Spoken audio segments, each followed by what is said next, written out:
Good morning and Saram students. I hope you all are fine. So let us start with our today's video. Today we are going to start with a new chapter, new unit of Beehive, unit 6, and this unit 6 starts with a very prominent chapter, that is My Childhood. My Childhood by APJ Abdul Kalam. And I hope you all know who is APJ Abdul Kalam. No, there is no need to give an introduction of APJ Abdul Kalam, but still, let us start with his introduction about the author APJ Abdul Kalam. What was his full name? His full name was Abul Pakir Jainulabdin Abdul Kalam. He was born on 15th October 1931 and died in the year 2015 on the date 27th of July. He was an Indian aerospace scientist and a politician who served as 11th President of India from 2002 to 2007. He spent the next 4 decades as a scientist and science administrator. What he did, he was mainly administrator at Defense Research and Development Organization, that is DRDO, and also in Indian Space Research Organization, which we all know is ISRO, and was intimately involved in Indian civilian space program and military missile. He was the main person after the missile development, so that's why he was named as Missile Man of India. And most prominent work of APJ Abdul Kalam are Wings of Fire, India 2020 and Ignited Minds. Now this chapter, My Childhood, is taken from the work Wings of Fire. Wings of Fire is a autobiography of APJ Abdul Kalam, and this chapter, My Childhood, is a part of that autobiography. Now in this chapter, he tells us about his childhood. He talks about his parents, his friends, his experience at school. He also tells us that he grew in a very traditional society where people of different religion lived in that society. But in spite of different religion, people lived in a very peaceful and harmony life which is full of peace and harmony. And he was greatly influenced by his father, who taught him honesty and self-discipline. So this was a brief introduction of this chapter. Now let us move on with the difficult words also. The first word is erstwhile. Erstwhile. Erstwhile means former. The second word is innate. Innate.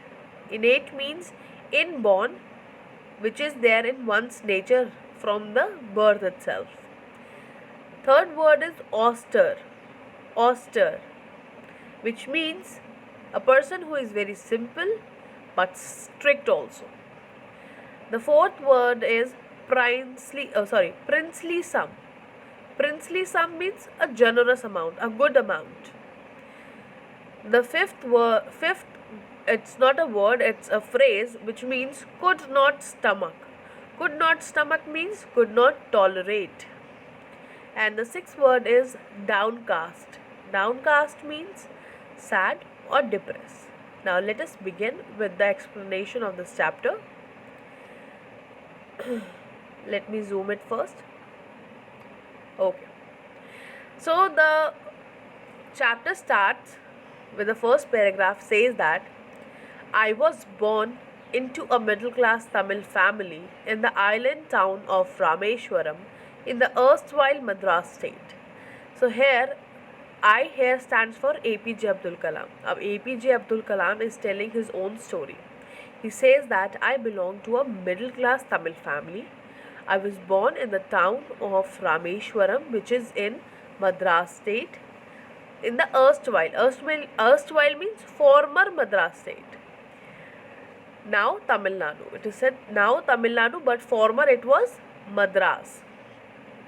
My father, here he introduced his father. His father name is Jainul Abidin. My father, Jainul Abidin, had neither much formal education nor much wealth. Despite these disadvantages, he possessed great innate wisdom and a true generosity of spirit. So here he is actually telling about his father, whose name is Jainul Abidin. He tells us that he was not a very educated man, nor very wealthy, but still he has some very good things in him, that he is a very generous man. He is full of generosity, and he has that great innate means, as I have told you, inborn, that is from birth. And he says that he is a very great man who is full of true spirit of generosity. He is very generous toward other people. He is always there to help other, and he is full of wisdom. That means he always talk very intellectual things. He had an ideal helpmate in my mother, Ashiyama. Now now he introduced his mother, Ashiyama. The name of his mother is Ashiyama. He says that my mother is a very good partner, and I do not recall the exact number of people she fed every day. So he is telling us that his mother has a habit to feed everyone there. Whoever passes from there, whoever is hungry, she used to feed everyone. Though they are not very wealthy, but still she has the habit to serve others also. But I am quite certain that far more outsider ate with us than all the members of our own family put together. So he says more from even the family members are less in number, but the outsider are more in number, because she used to feed everyone who is hungry out there. She never says no to anyone. Though the family members remain hungry, but she will never let an outsider to be hungry. Now the second passage says that I was one of many children, a short boy with rather undistinguished look, born to tall and handsome parents. Now he says that I am the youngest one, and there are many children at his home. He is the youngest one. He describes himself, his personality. He says, I am a short boy with undistinguished look. I am not so handsome and not so good looking, and I was born to tall. Now his height was very short, but his parents have a good height. And so he says that though I was very short in height, but my parents are very tall and they are very handsome. Though I am not tall and not handsome also. We lived in our ancestral house. Ancestral house, the house which belongs to our grandparents and their grandparents. That means it is the house which is going from generations to generation, which was built in the middle of the 19th century. So he is telling us that the house in which we are living, it is built in the middle of the 19th century. It was fairly large Pakka house made of limestone and brick on the Mosque Street in Rameshwaram. So they used to live in their ancestral house, which was built in the middle 19th century, and it was a Pakka house which was made of brick and limestone. And he gave the address of his house also, that it was on the Mosque Street of Rameshwaram. My austere father used to avoid all inessential comfort and luxuries. Now, austere means though he is very simple, my simple and strict father never loved the luxuries of life. He never want that. He is in the favor of the basic thing. If you need a basic essential, if you are having that basic essential things in your life, that's enough. You should not run after the luxuries of life. However, all necessities were provided for in terms of food, medicine, or clothes. In fact, I would say mine was a very secure childhood, both materially and emotionally. Now he says that my father was austere. Austere means he was very simple living man, but he was very strict. He never loved the inessential luxuries of life. He doesn't want a big house with a fully conditioned house, fully air conditioned house with good type of beds, comfort giving beds. He doesn't need that. He says a person should have basic necessities which he wants for his living. That's it. That is your food, your medicine, your clothes, and your proper education. And if you are having this, you are having a good life. Now, here APJ Abdul Kalam says that I remember that my childhood was very secure. I don't have any complaints regarding my childhood. My childhood was secure because I was emotionally and materially was given everything. Materially, like education, your books, your food, everything. And if we talk about emotionally, then there is love and harmony and peace in the family. So he was satisfied whatever he has got in his childhood. Now, let us begin to the third paragraph. The third paragraph says that the Second World War broke out in 1939 when I was 8 years old. For reason I have never been able to understand, a sudden demand for tamarind seeds and sell them to a provision shop on Mosque Street. A day's collection would fetch me the princely sum of 1 anna. Now here he says, suddenly, I don't know how, in 1939, World War breakout, Second World War breakout. And I have no reason, I was 8 years old at that moment, and I don't know how the selling of tamarind seeds was at its peak.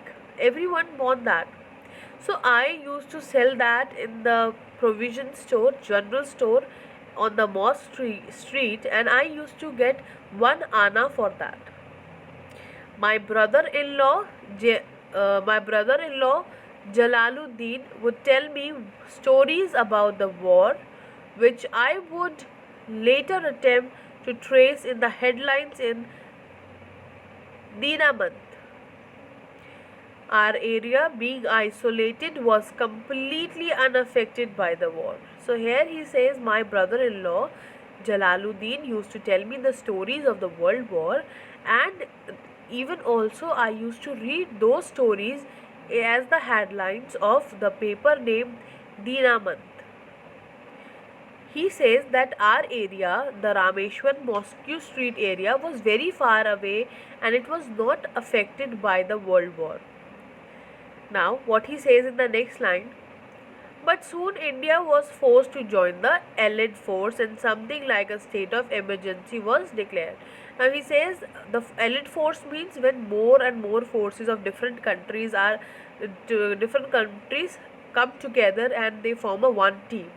So he says that very soon, Allied force were formed and even India were forced to go there. So the state of emergency was declared in India. The first casualty came in the form of the suspension of train halt at Rameshwaram station. Uh, what does the halt means? Train halt. Train halt means when the train used to stop at a station for 15 to 20 minutes. Halt means resting. So train resting on any station of Rameshwaram is suspended. Now let us see what he says again. The newspaper now had to be bundled and thrown out from the moving train on the Rameshwaram road between Rameshwaram and Dhanuskodi. That forced my cousin Samsuddin, who distributed newspaper in Rameshwaram, to look for a helping hand.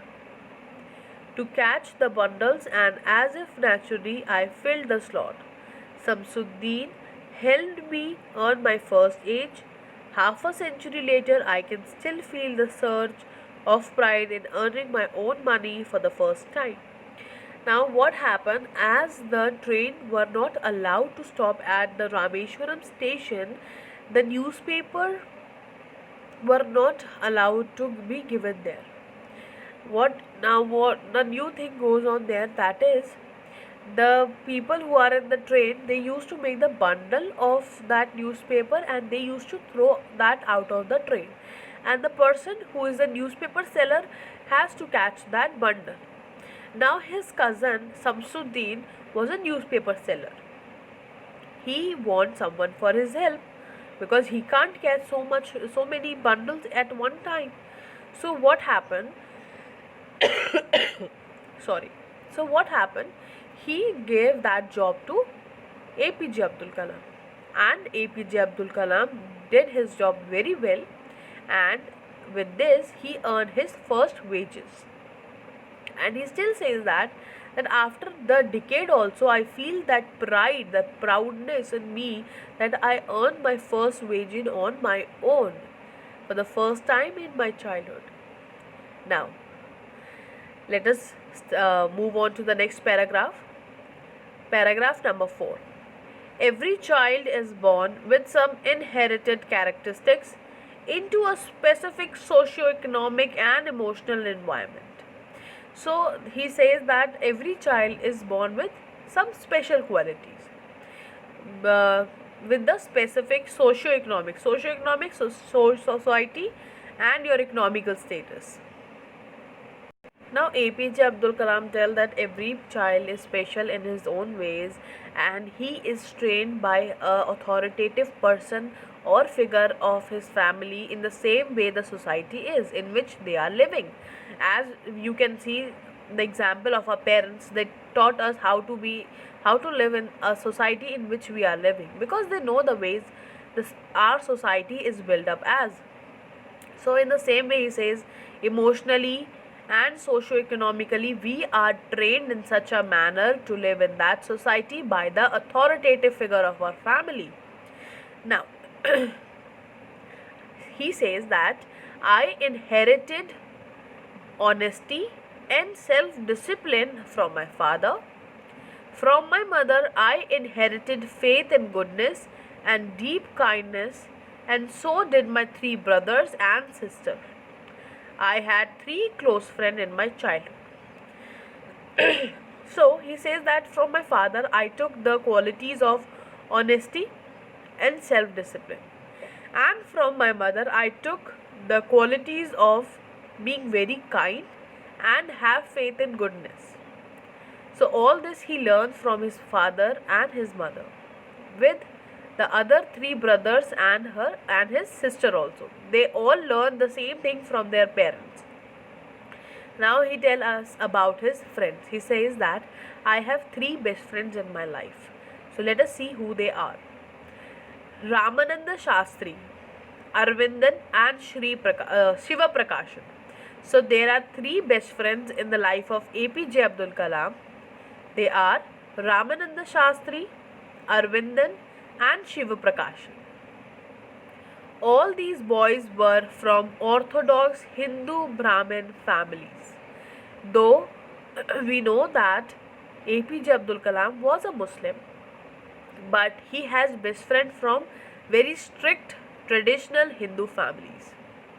As children, none of us felt any difference among ourselves because of our religious difference and upbringing.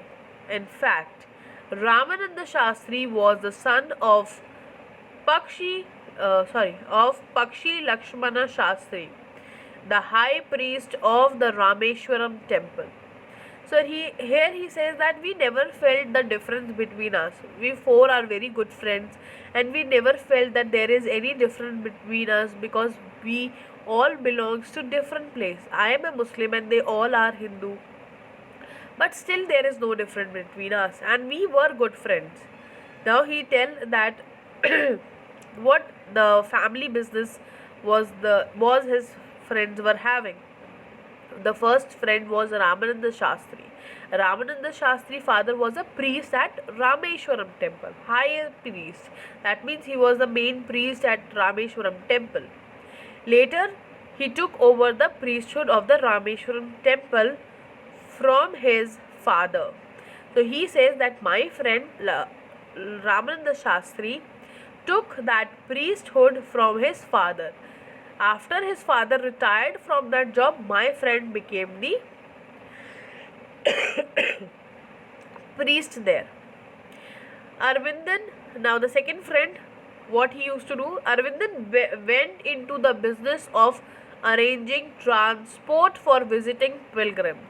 So Arvindan used to do the business, and what business he used to do? He used to arrange transport. We can say transport business he used to do. And last friend Shiv Prakashan became the catering contractor for the Southern Railways.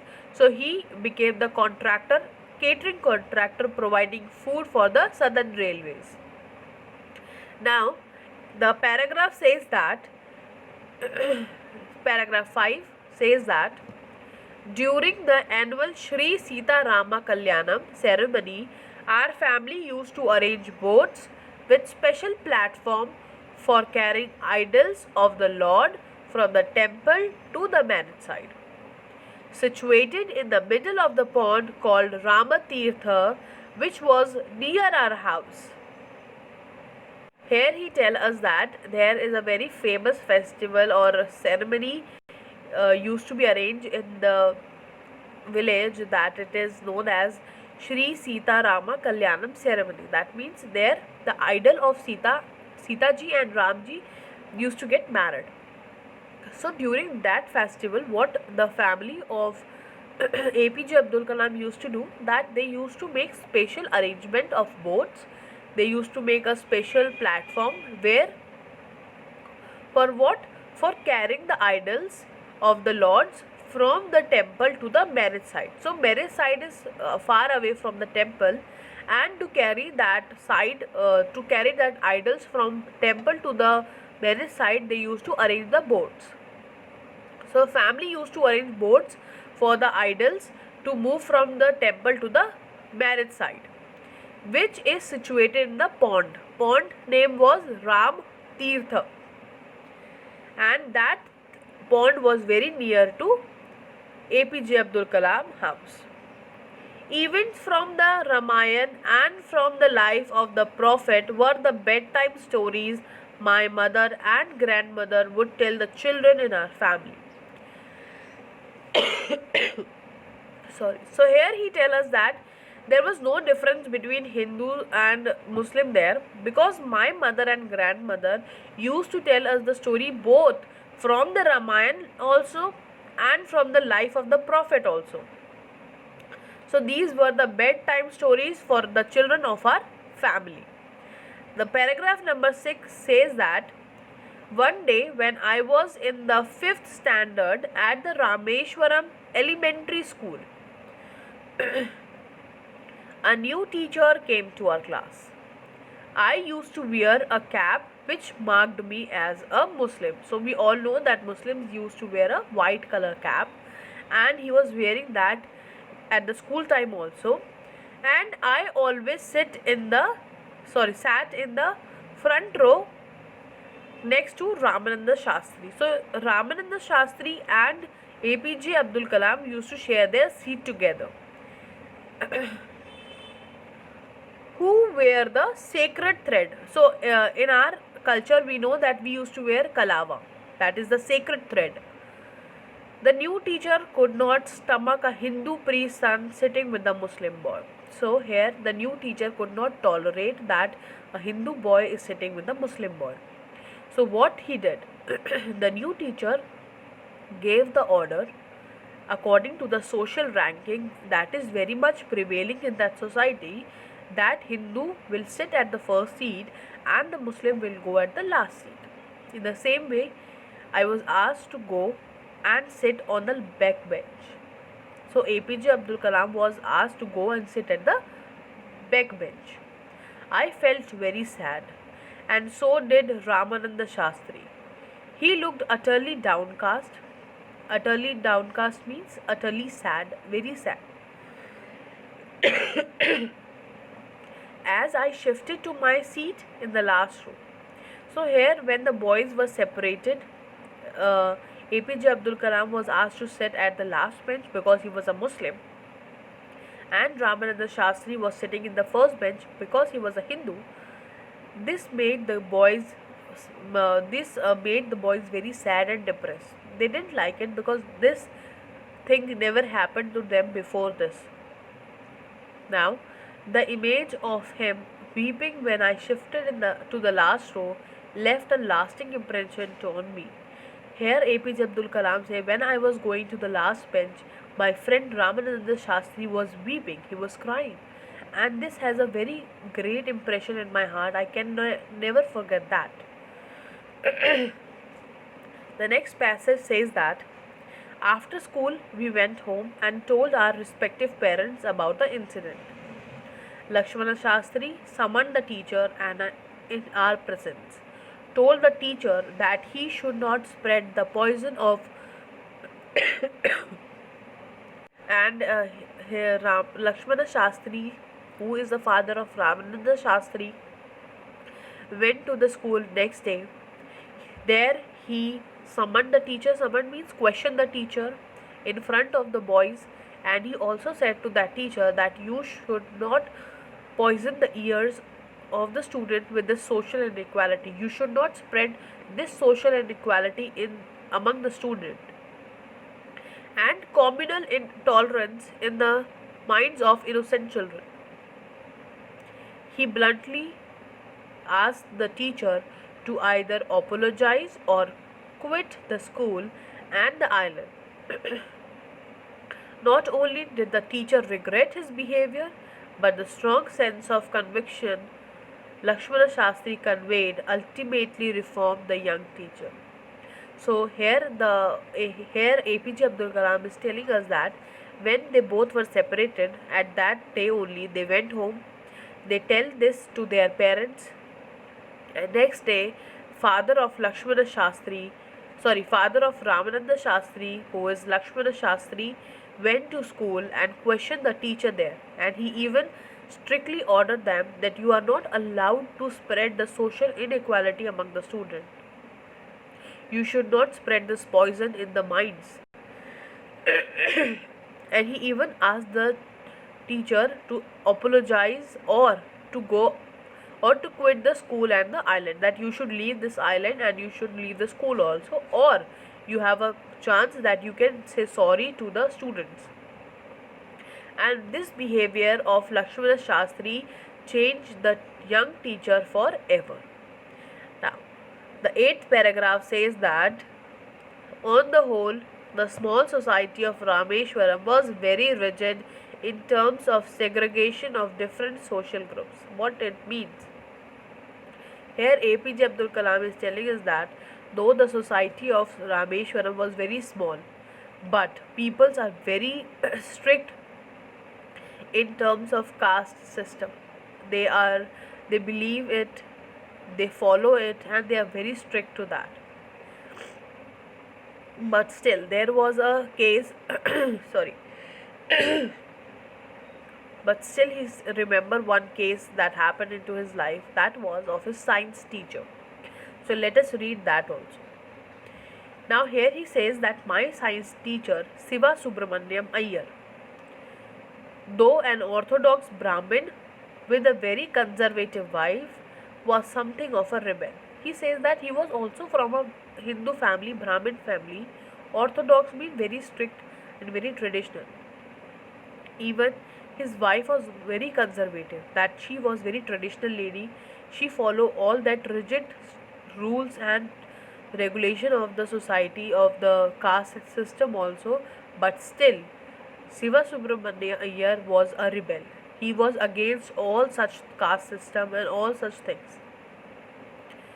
He did his best to break the social barriers so that people from varying backgrounds could mingle easily. Mingle means that they could meet each other very easily. So Siva Subramaniam Iyer tried to break all that barriers, all that caste creed system in the society to so that people can easily talk to each other. There should not be any strictness in the small society of Rameshwaram. He also tells us that he used to spend hours with me and would say, Kalam, I want you to develop so that you are on par with the highly educated people of big cities.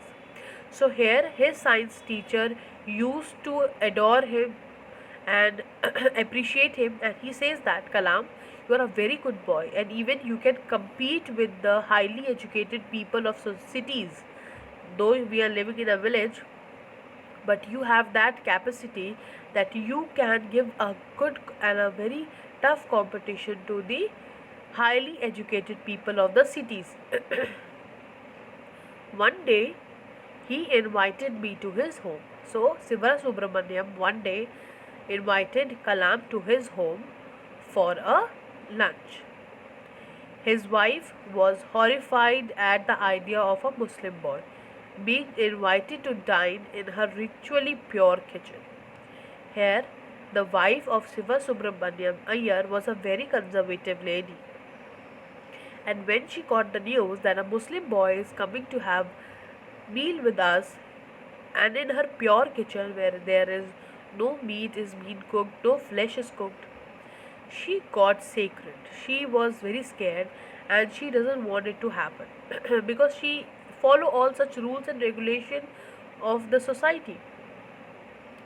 She refused to serve me in her kitchen. Now here Kalam is saying us that she refused, that I will not serve this boy in my kitchen. He is not allowed to enter into my kitchen. But Siva Subramaniam Iyer was not perturbed, nor did he get angry with his wife, but instead served me with his own hands and sat down beside me to eat his meal.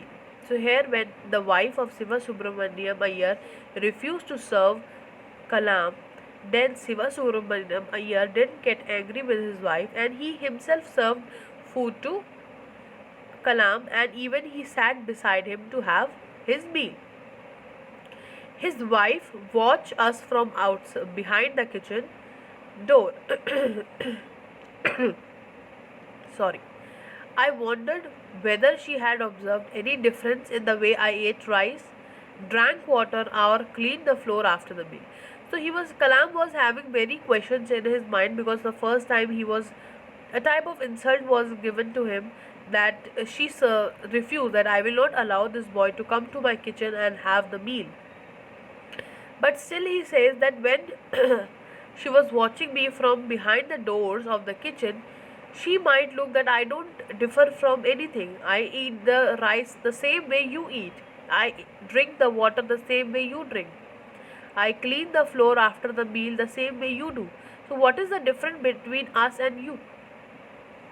Between us. When I was leaving his house, Siva Subramania Iyer invited me to join him for dinner again. So again Iyer, the science teacher, again invited Kalam for another dinner. And in the next week, observing my hesitation, he told me not to get upset, saying, once you decide to change the system, such problems have to be confronted. So here Iyer, the science teacher, tell that you should not be hesitant here, because once you decide to change this or once you decide to break the social barriers of the society, then you have to be habitual to face such problems in day-to-day life, because it will happen to you every day.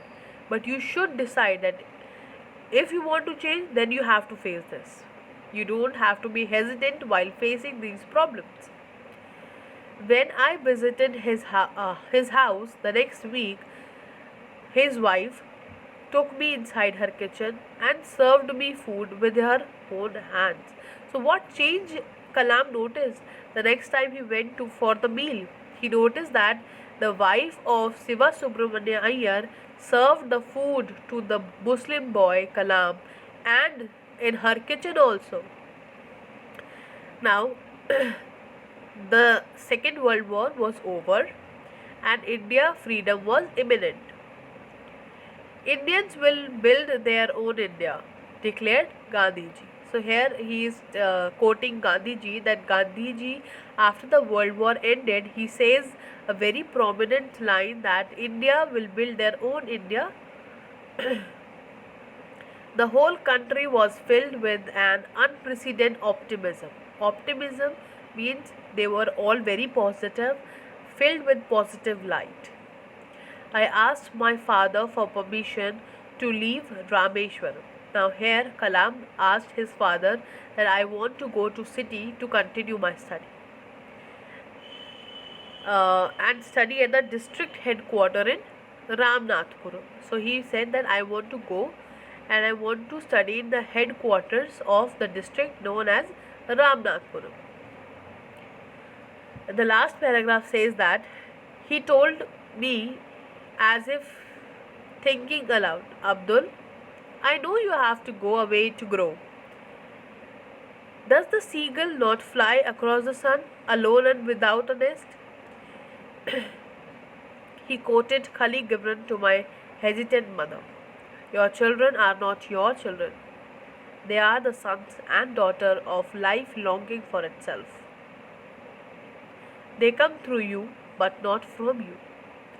You may give them your love, but not your thoughts, for they have their own thoughts. So here, his father says that, Abdul, I know that you want to go away because you want to grow. And if you want to grow, then you have to go away.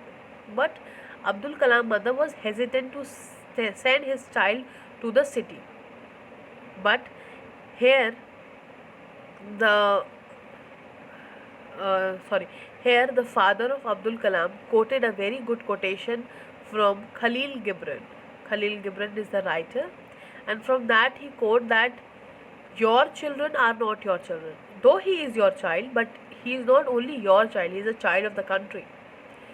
They are son and daughter of life longing for itself. They are not yours.